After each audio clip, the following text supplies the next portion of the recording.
kettlebell training as an instructor in 2002, and I had been training with them for a couple years, actually not a couple years, about 1 year before that. And I really liked the idea of having a home-based training system. I also liked the fact that the moves are very explosive, similar to Olympic lifting moves.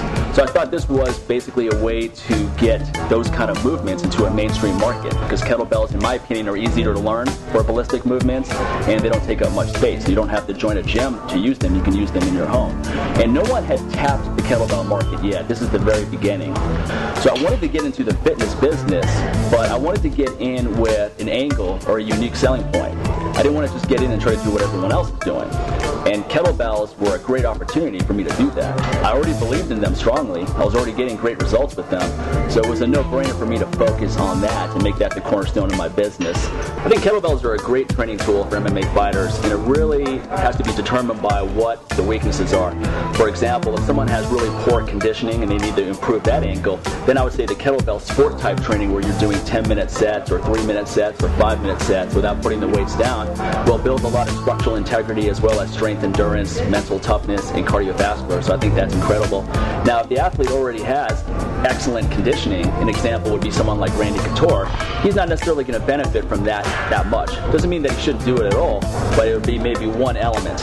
I think the heavier bells, done in a more explosive manner, and full body exercises such as cleans, presses, rows, squats, double swings, ballistic work, maybe in the 10 to 12 rep range, done circuit training style with short breaks, that'll give more of a dynamic strength workout.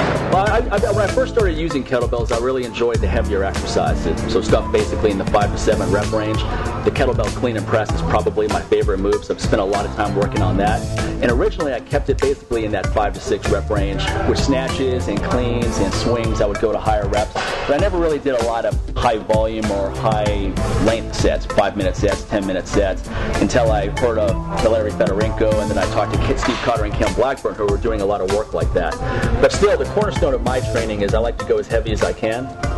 But now I like to do more reps. So for example, one thing I did in 2008 is I worked up to pressing a 97-pound kettlebell for 10 reps. And using a lot of the techniques that I learned from people like Valery and Steve Cotter and Ken Blackburn, I was able to loosen up my technique and be more efficient. And that allowed me to take basically a 1 to 2 rep max and turn it into 10 or 12 reps. So now I like to go as heavy as I can, but the difference is I use the most efficient technique possible. I don't do slow and controlled, high tension methods. I use just enough tension to get the job done. And I enjoy going into those higher rep ranges, such as 10 to 15, 15 to 20. And one of my goals right now is to work up to doing 40 reps each side with a 97-pound kettlebell. And my personal best now is 20. So that's just one of those fun things I'm working on. The kettlebell snatch is just one of those moves that I have a good body type for, so it comes to me a little bit easier than some of the other moves. Presses, for example, I'm not built well for. It's just one of those things I really enjoy, so I've managed to work up to some great numbers. But for my personal workouts, I really enjoy the heavier kettlebell training. Well, someone who's brand new to kettlebells, and I'll use an example for a beginner male and a beginner female. The beginner male can start with one kettlebell if the goal is just basic strength and fitness. In other words, you want to be pretty healthy and lean, but you don't care about being super strong. You just want to have more energy to do what you do in life. So an average male will start with about 35 to 53 pounds.